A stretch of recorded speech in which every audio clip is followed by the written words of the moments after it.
اللهم صل على محمد وعلى آل محمد كما صليت على إبراهيم وعلى آل إبراهيم وعلى آل إبراهيم إنك حميد مجيد. اللهم بارك على محمد وعلى آل محمد كما باركت على إبراهيم وعلى آل إبراهيم إنك حميد مجيد. ٹھیک ہے جی، ایک بار درود پاک پڑھا گیا ہے، پھر انشاءاللہ کوشش کریں گے، لیکن کوشش اس انداز سے کرنی ہے کہ صرف زبان ہی نہ پڑھے. ٹھیک ہے جی، یہاں سے بھی پڑھنا ہے اور یہاں سے بھی پڑھنا ہے، کیونکہ اکثر و بیشتر ہوتا یہ ہے کہ ہم پڑھتے تو ہیں لیکن ہماری خود توجہ نہیں ہوتی کہ ہم پڑھ کیا رہے ہیں. ٹھیک ہے جی، صرف زبان پڑھتی ہے، خیال کہیں ہے، سوچ کہیں ہے، دل کہیں ہے. اس لیے کوشش فرمایا کریں کہ جب بھی اللہ کا ذکر کریں تو صرف زبان ہی نہ کرے بلکہ توجہ بھی ہو. ٹھیک ہے جی، دل بھی آپ کا ساتھ دے. ٹھیک ہے، جب نماز پڑھیں اسی طرح توجہ اللہ کی طرف ہو. ٹھیک ہے، جب ذکر کریں تو توجہ اللہ کی طرف ہو. جب درود پاک پڑھیں تو صرف زبان ہی نہ پڑھے بلکہ توجہ بھی جو ہے وہ نبی کریم علیہ الصلاۃ والسلام کی طرف ہو. پھر دیکھیں تو صحیح کہ یہ ذکر، یہ نماز اور یہ درود پاک پھر اپنا اثر کیسے دکھاتے ہیں، کیونکہ اکثر و بیشتر ایسے ہوتا ہے کہ ہم پڑھتے ہیں لیکن ہماری توجہ نہیں ہوتی، تو ثواب تو چلو ہو جاتا ہے لیکن جو ہونا چاہیے تھا وہ ہوتا نہیں ہے.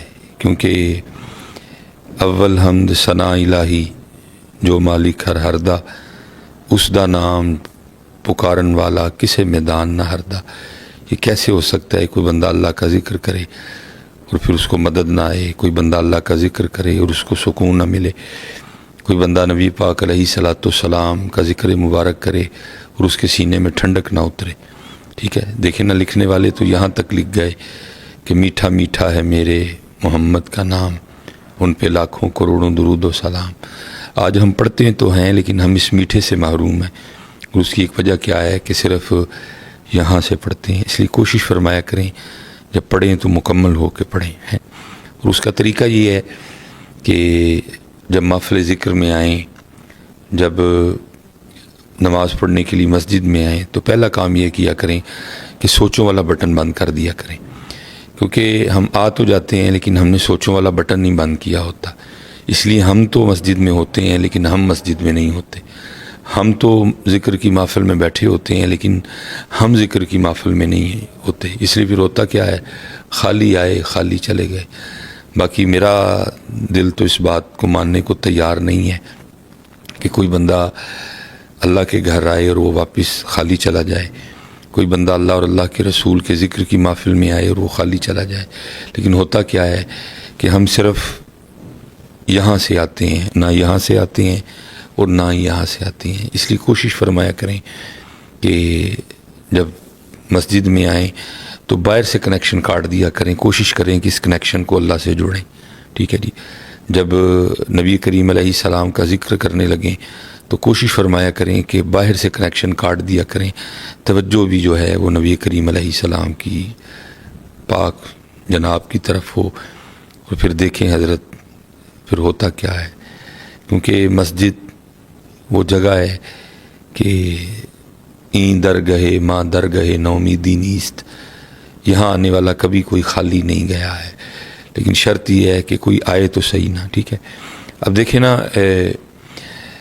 مثلاً ہم خود کو جو مرضی سمجھے بیٹھے ہیں، اپنے نام کے آگے پیچھے پتہ نہیں ہم نے کیا کیا لگا رکھا ہے، لیکن ہمارا حقیقی سٹیٹس جو قرآن کریم بتا رہا ہے وہ کیا ہے، یا ایھا الناس، اے لوگو، انتم الفقراء الی اللہ، تم سارے اللہ کے فقیر ہو. تو ہم سارے اللہ کے فقیر ہیں. ٹھیک ہے جی، میں اپنے آپ کو کیا سمجھتا ہوں، آپ اپنے آپ کو کیا سمجھتے ہیں، وہ آپ اور میں ہی سمجھتے ہیں. باقی ہمارا حقیقی سٹیٹس کیا ہے، فقیر. اور پھر صرف فقیر ہی نہیں، فقیر بھی کیسا کہ جو مٹی سے بنا ہے. ٹھیک ہے جی، جس کی آنتوں میں پخانہ ہے، جس کے مثانے میں پیشاب ہے. ٹھیک ہے جی، جو بولے تو منہ سے اکثر و بیشتر تھوک گرتا ہے. ٹھیک ہے جی، اور جس کے پھیپھڑوں میں بلغم ہے، جس کی رگوں میں خون گردش کرتا ہے. ٹھیک ہے، اور جس کے پتے میں صفرا ہے اور جس کی تلی میں سودا ہے. صرف فقیر نہیں ہے. اتنا تو ہمارے گھر کا گٹر نہیں گندا، اتنی تو ہمارے محلے کی نالی نہیں گندی، کیونکہ اس میں بھی اتنی گندگی نہیں ہے جتنی گندگی ہم اپنے اندر لیے گھوم رہے ہیں۔ لیکن پتہ نہیں ہمیں کس چیز کی آکڑ ہے یا ہمیں کس چیز کا تکبر ہے۔ میں کہتا ہوں اگر کوئی چیز ہو بھی تو پھر بھی تکبر کی اجازت نہیں ہے، پھر بھی اکڑنے کی اجازت نہیں ہے۔ ہم میں تو ایسا ہے ہی کچھ نہیں، ٹھیک ہے جی۔ ہر وقت اتنا گند لے کے ہم گھوم رہے ہیں، یہ تو پتہ نہیں میرے اللہ کی ذات نے ادھر کیا لگا رکھا ہے کہ اندر کی جو گندگی ہے اس کی بدبو باہر نہیں آتی۔ اگر یہ بدبو باہر آنا شروع ہو جائے تو ہم سارے اپنی بدبو سے مر جائیں۔ پتہ نہیں ہمیں کس چیز کا تکبر ہے، یہ ہماری گردنوں میں سریے کس چیز کے ہیں، یہ ہمیں ایسا کیا لگ گیا ہے کہ جو ہم زمین پہ اتنا اکڑ اکڑ کے چلتے ہیں۔ اور اسپیشلی آپ یاد رکھیے گا جو نمازی احباب ہیں، یہ کم و بیش 6 سے 7 سال اس گناہ گار کو بھی ممبر شریف اور مصلی شریف کی خدمت کا اللہ نے موقع دیا۔ ممبر شریف کی خدمت تو ابھی بھی کرنے کی کوشش کر رہا ہوں، لیکن مصلی والا معاملہ جو ہے وہ اس طرح نہیں ہے جس طرح پہلے تھا، کیونکہ پیر و مرشد کی طرف سے حکم تھا کہ اذان بھی خود کہنی ہے، اور عصر اور عشاء کی سنتوں کے حوالے سے بھی آپ کا حکم بڑا سخت تھا۔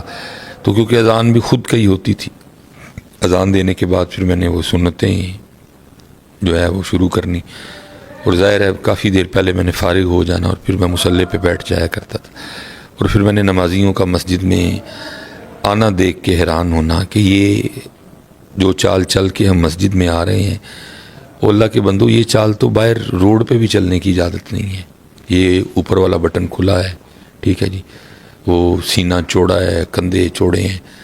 ایک سریہ تو ہم نے ویسے ہر وقت اپنی گردنوں میں ڈال رکھا ہوتا ہے، اور ایک ہم نے اسپیشل مسجد کے لیے رکھا ہوتا ہے جو ہم نے صرف مسجد میں ڈال کے آنا ہے۔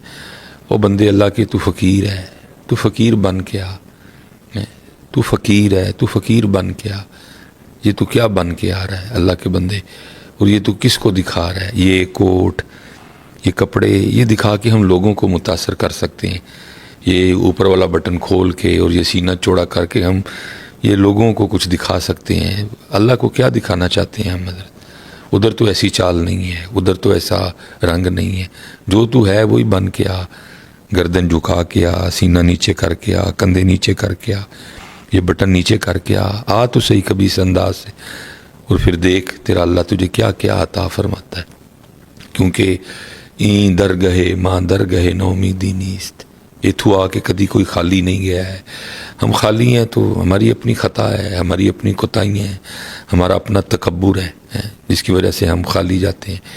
اسی لیے تو میاں محمد بخش رحمۃ اللہ تعالی علیہ کمال کر گئے، عارف کھڑی رومی کشمیر کمال کر دیا حضرت۔ لیکن دکھ یہ ہے کہ چسکے لگاتے ہیں، کوئی اس کا لگا لیتا ہے، کوئی اس کا لگا لیتا ہے، ٹھیک ہے جی۔ نہ سنانے والا ان کی مان رہا ہے، نہ سننے والا ان کی مان رہا ہے۔ سنانے والا سنا کے مزہ لے رہا ہے، سننے والا سن کے مزہ لے رہا ہے۔ اللہ ہمیں عمل کی توفیق عطا فرمائے۔ قرآن و حدیث کو انہوں نے ہمارے مزاج اور ہمارے انداز کے مطابق ہمارے سامنے رکھ دیا، اور پھر کمال لکھا۔ میاں محمد بخش صاحب نے کیا لکھا؟ آپ فرماتے ہیں جس نے اونچا نام رکھایا، جس نے اونچا نام رکھایا، تے چولہے دے وچ سڑیا، نیواں ہو کے لنگ محمد، نیواں ہو کے لنگ محمد۔ ہمیں یہی سجتا ہے، بڑا نام میرے اللہ کا ہے، بڑی ذات میرے اور آپ کے اللہ پاک کی ہے، بڑا نام نبی کریم علیہ السلام کا، سبحان ربی الاعلیٰ یہ اللہ کے لیے، سبح اسم ربک الاعلیٰ یہ اللہ کے لیے، تبارک الذی بیدہ الملک یہ اللہ کے لیے ہے، سبحان ربی العظیم یہ اللہ کے لیے۔ ہم میں کیا چیز ہے اکڑنے والی؟ کس چیز کی اکڑ ہے؟ کس چیز کا تکبر ہے ہمیں؟ اللہ ہمیں اس سے محفوظ رکھے۔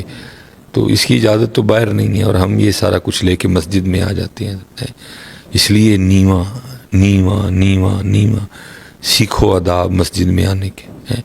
یہ بہت بڑا نام ہے حضرت سفیان ثوری رحمۃ اللہ تعالی علیہ، ٹھیک ہے۔ یہ تو اللہ کا کرم ہے، نبی کریم علیہ السلام کی وجہ سے معافی ہے، نہیں تو اللہ مجھے معاف کرے جیسے ہمارے معاملے ہیں، ہمیں نام لے لے کے مسجد سے اٹھا دیا جائے، چل نکل، تجھے تو ہمارے گھر میں آنے کا طریقہ بھی نہیں آتا ہے۔ بہت بڑا نام ہے سیدنا سفیان ثوری رحمۃ اللہ تعالی علیہ۔ یہ اگر عالمانہ رنگ دیکھنا ہو تو تذکرۃ الحفاظ، ٹھیک ہے، تذکرۃ المحدثین، ٹھیک ہے، ایسی، اور اگر صوفیانہ رنگ دیکھنا ہو تو وہ پھر عوارف المعارف، کشف المحجوب، تذکرۃ الاولیاء، حلیۃ الاولیاء۔ بہت بڑے عالم، عابد، زاہد، کئی 100 رکعتیں رات کو آپ کا معمول تھا، اللہ کے کامل ولی تھے۔ لیکن ایک دن کیا ہوا کہ مسجد نماز کی ادائیگی کے لیے آئے، کیونکہ مسنون طریقہ یہ ہے کہ جب مسجد میں آئیں تو پہلے دایاں قدم اندر رکھیں، کیونکہ توجہ نہیں تھی، خیال نہیں تھا، تو انہوں نے کیا کیا، مسجد میں پہلے بایاں پاؤں رکھ دیا۔ بس پھر مسجد میں بایاں پاؤں رکھنا تھا کہ غیب سے آواز آتی ہے، او سور، او بیل، او ٹگے، کیا تجھے ہمارے گھر میں آنے کے آداب بھی یاد نہیں رہے؟ تو ہم کس باغ کی مولی ہیں، لیکن کیونکہ ہمارے معاملے آخرت کے لیے چھوڑ دیے گئے ہیں، اس لیے میں آپ سے گزارش کروں گا، جدو مسجد آؤ، ٹھیک ہے جی، فقیر بن کے آؤ، اور پھر دیکھو تو صحیح آپ کا اور میرا اللہ ہمیں کیا کیا عطا کر کے واپس بھیجتا ہے، کیونکہ این در گئے ماں در گئے نومیدی نیست، لیکن کیا ہے، جس نے اونچا نام رکھایا تے چولہے دے وچ سڑیا، نیواں ہو کے لنگ محمد تے لنگ جاویں گا اڑیا، نیواں ہو کے حضرت۔ اور پھر دوسرا یہ ہے کہ بیٹھیں کسی کے پاس، کسی عالم کے پاس، کسی صوفی کے پاس، اور پھر وہ ادا، وہ رنگ سیکھیں کہ اپنے اللہ سے لینا کیسے ہے، اپنے اللہ سے مانگنا کیسے ہے، ٹھیک ہے۔ پہلی بات تو یہ ہے کہ ہاتھ بھی، اب تو لوگ ویسے بھی دعا نہیں کرتے ہیں، اسپیشل جو نمازی ہیں، ٹھیک ہے۔ ہمیں تو نماز پڑھ کے پہلے تو اس بات پہ معافی مانگنی چاہیے کہ اللہ، جو ہماری نماز تھی یہ تیری بارگاہ کے لائق ہی نہیں تھی، میرا قیام تیری بارگاہ کے لائق نہیں تھا، میرے رکوع تیری بارگاہ کے لائق نہیں تھے، میرے سجود تیری بارگاہ کے لائق نہیں تھے۔ لیکن کیا ہے، ایسی کوئی فکر، ایسی کوئی سوچ، ایسا کوئی انداز ہے ہی نہیں، بس نماز پڑھی اور وہ گئے، ٹھیک ہے۔ اللہ کہ ہم اپنے اسلاف کو دیکھیں، قربان جائیں گے ان کی نمازوں پہ، لیکن وہ پھر بھی بعد میں کتنا صرف اس بات پہ رویا کرتے تھے کہ اللہ میری نماز تیری بارگاہ کے لائق نہیں۔ اور آج کیا ہے، کھڑے نماز میں ہیں لیکن خیال پتہ نہیں کدھر ہے، سوچ پتہ نہیں کدھر ہے، اور بعد ٹھیک ہے نماز پڑھ کے معافی مانگیں اپنے اللہ سے، یا اللہ اس کو قبول کر لے، یہ تیری بارگاہ کے لائق نہیں ہے، میرا رکوع تیری بارگاہ کے لائق نہیں، مجھے تیری جناب میں کھڑا ہونے کا طریقہ نہیں آتا، مجھے تیری جناب میں جھکنے کا طریقہ نہیں آتا، اللہ مجھے معاف کر دے، میری نمازوں کو بہتر کر دے۔ دیکھیں نا، نماز کے بعد جو مسنون دعائیں ہیں ان میں سے ایک دعا کیا ہے، اللہم اعنی، اے اللہ میری مدد کر، کس بات پہ، اللہم اعنی علی ذکرک، کہ میں تیرا ذکر کر سکوں، اللہم اعنی علی ذکرک و شکرک، کہ میں تیرا شکر کر سکوں، اور پھر آگے کیا ہے، وحسن عبادتک، میری اس بات پہ مدد کر کے میں تیری عبادت کو آسان انداز سے کر سکوں، اچھے طریقے سے کر سکوں، میں عبادت کرتے ہوئے خیالات سے، وسوسوں سے، شیطان سے محفوظ رہوں، میری توجہ تیری ذات کی طرف رہے، کھڑا تیری بارگاہ میں ہوں، سوچ کسی کو رہا ہوں، کھڑا تیری بارگاہ میں ہوں، خیال میرا کسی جانب ہے، آیا تیرے گھر میں ہوں لیکن تیرے گھر میں آ کے بھی میں تیرے گھر میں نہیں۔ مانگیں اپنے اللہ سے، یا اللہ ہماری نمازیں ٹھیک کر دے، وہ نمازیں جو بدلتی ہیں، وہ نمازیں جو بے حیائی سے روکتی ہیں، وہ نمازیں جو دل کو نرم کرتی ہیں، وہ نمازیں جو سوچوں کو، خیالوں کو پاکیزہ کرتی ہیں، اے اللہ ہمیں ان نمازوں سے نماز دے۔ خوب نماز پڑھ کے گڑ گڑایا کریں، معافی مانگا کریں، اپنی نمازوں کی بہتری کے لیے اپنے اللہ کے حضور دعا کیا کریں۔ اکثر احباب کہتے ہیں کہ جی وسوسے بڑے آتے ہیں، ٹھیک ہے آتے ہیں، لیکن اپنے اللہ سے مانگیں، انشاءاللہ جب اللہ کی ذات کرم کرے گی کم سے کم ہوتے جائیں گے، لیکن مانگیں تو صحیح نا، اللہم انی علی ذکرک و شکرک و حسن عبادتک، اور پھر دعا مانگنے کا طریقہ سیکھیں کہ کیسے لینا ہے اپنے اللہ سے۔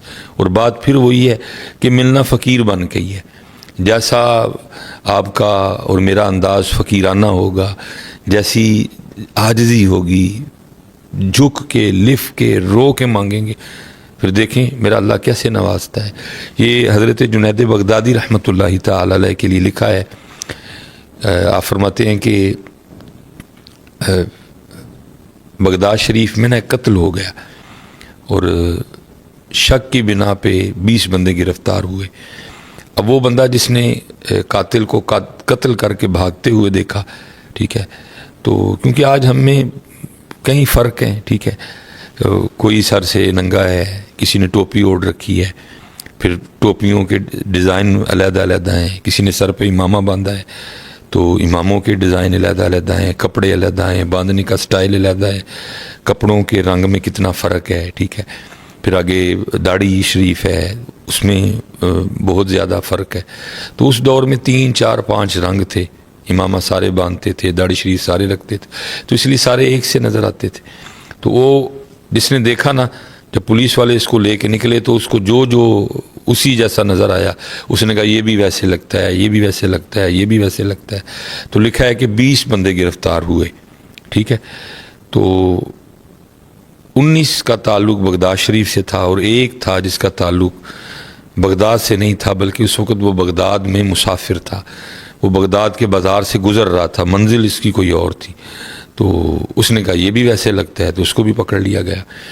لیکن لکھا ہے کہ ہوا اس طرح کہ رات تک وہ جو 20 بندے تھے ان میں سے 19 جن کا تعلق بغداد شریف سے تھا، کسی کا کوئی حمایتی، جاننے والا، سفارشی اور ضامن آیا اور لے گیا، لیکن وہ اکیلا رہ گیا اور اس کو پتہ تھا کہ بغداد شریف میں میرا جاننے والا کوئی نہیں، اس لیے مجھے کسی نے چھڑوانے نہیں آنا، نہ کوئی آس، نہ کوئی امید، نہ کوئی دروازہ۔ اس کو پتہ تھا ایک ہی دروازہ ہے اور وہ میرے اللہ کی رحمت والا دروازہ ہے، اب مجھے اور کہیں سے کچھ بھی کوئی معاملہ نہیں بننا۔ تو اس لیے اس نے کیا کیا، وہ جب رات پڑ گئی، سارے چلے گئے، وہ رہ گیا تنہا، تو اس نے اپنا سر سجدے میں رکھا اور پھر اپنے اللہ کو پکارتا ہے، اور کیا انداز پکارنے والا۔ اللہ کرے ہمیں بھی یہ انداز عطا ہو جائے، کمال انداز، کمال انداز۔ اللہ کی بارگاہ میں عرض کرتا ہے، رب کریم تو جانتا ہے کہ یہ قتل میں نے نہیں کیا، اور وہ جو 19 چلے گئے ہو سکتا ہے ان میں سے کوئی قاتل ہو، لیکن ہوا اس طرح کہ کسی کا کوئی جاننے والا، کسی کا کوئی حمایتی، کسی کا کوئی سفارشی، کسی کا کوئی جاننے والا، کسی کا کوئی ضامن آیا اور لے گیا۔ اے رب کریم میں تو بغداد شریف میں مسافر ہوں، جاننے والا کوئی نہیں، حمایتی کوئی نہیں، سفارشی کوئی نہیں، ضامن کوئی نہیں، اس لیے میرا حمایتی بھی تو، میرا سفارشی بھی تو، میرا جاننے والا بھی تو، میرا ضامن بھی تو۔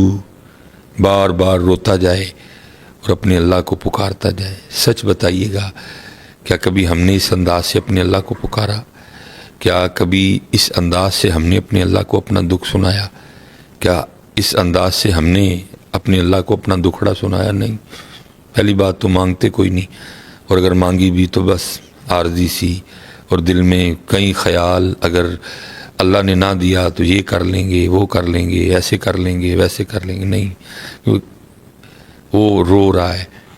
اور ظاہر ہے جی میرے اللہ کا ایک نظام ہے، اور وہ نظام پھر حرکت میں آیا، اور وہ دور تھا عباسی خلیفہ ہارون الرشید کا، اور ہارون اپنے بستر پہ لیٹا میٹھی نیند کے مزے لے رہا تھا، اور اس کا بستر، اس کا پلنگ ہلا، ٹھیک ہے، اور وہ مارے خوف کے اٹھ بیٹھا کہ شاید زلزلہ آ گیا، لیکن جب اٹھا تو ایسی کوئی بات ہی نہیں تھی، اور کان میں آواز پڑتی ہے، ہارون تو یہاں میٹھی نیند کے مزے لے رہا ہے، اور وہاں میرا بندہ رو رو کے مجھے پکار رہا ہے، جا جا کے اس کو رہا کروا۔ اب ہارون کے دل میں یہ خیال آیا، کیا بندہ ہوگا وہ، ٹھیک ہے، سارا بغداد بھرا پڑا ہے، علماء ہیں، صوفیاء ہیں، وزراء ہیں، گورنر ہے، ٹھیک ہے، کتنے کتنے ہیں، لیکن اگر اٹھایا بھی گیا، جگایا بھی گیا تو بادشاہ وقت کو جگایا گیا، کیا ہوگا، کیا اس کا مقام ہوگا اللہ کی بارگاہ میں۔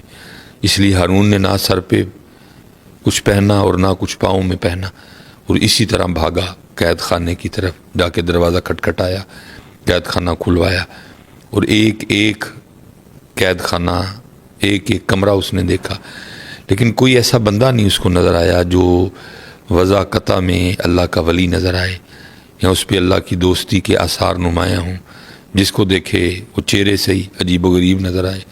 کئی بار اس نے دیکھا، کیونکہ اس کو اس کمرے کی جانب نہیں لے جایا گیا۔ سپاہیوں کا خیال تھا کہ شاید سارے جا چکے ہیں، وہ جو پکڑے گئے صبح، ان کو پتہ نہیں تھا کہ ایک اندر ہی موجود ہے۔ اب جب ہارون نے کئی بار کمرے چیک کیے، کچھ نہیں ملا، اور جب وہ مایوس ہو کے لوٹ رہا تھا تو وہ اس سائیڈ سے گزرا تو اس کے کان میں اس کی آواز آئی، اے رب کریم، تو جانتا ہے کہ میں نے قتل نہیں کیا۔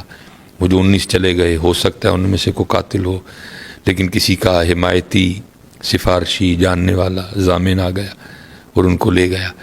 اے رب کریم، میرا تو بغداد میں کوئی نہیں، اس لیے میرا حمایتی بھی تو، میرا سفارشی بھی تو، میرا جاننے والا بھی تو، میرا ضامن بھی تو۔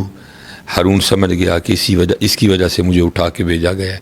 اس نے دروازہ کھلوایا، اس کو سجدے سے اٹھایا، سینے سے لگایا اور اس کو کہنے لگا، او بڑا ہی تو کو زور والا ہے، ایسی اللہ کی بارگاہ میں تیری سنی جاتی ہے کہ سویا ہوا بادشاہی اٹھوا لیا تو نے ہے، چل میرے ساتھ۔ اس کو محل لے گیا کہ اب آرام کر، فجر میں ملاقات ہوگی۔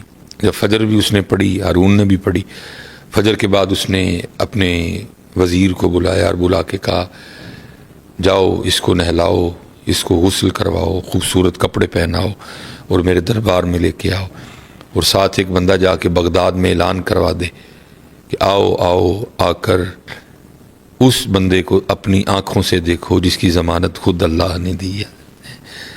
جب کوئی اتنی شدت سے، اتنے دل سے، اتنے مان سے، اتنے یقین سے اپنے اللہ کو پکارتا ہے تو پھر اللہ اس کے لیے سوئے ہوئے بادشاہ بھی اٹھوا دیتا ہے۔ لیکن پہلی بات تو پکارتے نہیں، اور اگر پکاریں تو نہ یہ انداز، نہ یہ عاجزی، اور نہ کچھ ایسا۔ اب میں پھر ادھر میاں صاحب کو ہی پڑھوں گا، کمال کر گئے میاں صاحب حضرت۔ ظاہر ہے جی کسی کے پاس بیٹھ کے سیکھا تھا، اور پھر کیا کہتے ہیں میاں صاحب، قربان جاؤں، در تیرے تے میں اڑیاں کرساں، در تیرے تے میں اڑیاں کرساں۔ اے اللہ، آج تجھ سے مانگتے ہوئے میں تیری بارگاہ میں ایسے ضد کروں گا جیسے ایک چھوٹا بچہ اپنے ماں باپ کے سامنے ضد کرتا ہے، حالانکہ تو میرا اللہ ہے اور میں تیرا بندہ ہوں۔ میں آج تیری بارگاہ میں ایسے ضد کروں گا جیسے ایک چھوٹا بچہ اپنے ماں باپ کے سامنے ضد کرتا ہے، اور پھر اس کی ضد کے سامنے اس کے ماں باپ مجبور ہو کے اس کی بات کو مانتے ہیں۔ تو اللہ، تجھے مجبور تو کوئی نہیں کر سکتا، لیکن یہ ہے کہ تو میرا اللہ ہے اور میں تیرا بندہ ہوں۔ در تیرے تے میں اڑیاں کرساں، تے جیویں بال ایانا، ایک نکی جئی ضد کر بیٹھی۔ اب دیکھیں ذرا میاں صاحب کی عاجزی، ہیں مذکر مرد ہیں لیکن سیغہ اپنے لیے مونس کا بولا، یہ نہیں کہا کہ ضد کر بیٹھا اور عاجزی کر گئے۔ در تیرے تے میں اڑیاں کرساں، تے جیویں بال ایانا، ایک نکی جئی ضد کر بیٹھی، میں خالی نہیں جانا، ایک نکی جئی ضد کر بیٹھی، میں خالی نہیں جانا۔ اس لیے اپنے اللہ کو پکاریں، اپنا دکھ، اپنا درد، اپنی تکلیف اپنے اللہ کو سنائیں۔ اور جہاں سے بات شروع کی تھی بات میں پھر ادھر ہی ختم کروں گا کہ صرف یہاں سے نہیں سنانا، یہاں سے بھی سنانا ہے۔ اور جس دن آپ نے یہاں سے سنانا شروع کر دیا اپنے اللہ پاک کو، پھر دیکھیں ہوتا کیا ہے۔ اللہ ہم سب پہ رحم کرے، اللہ ہم سب پہ اپنا فضل کرے، اللہ ہم سب پہ اپنا کرم کرے۔ وما علینا الا البلاغ المبین۔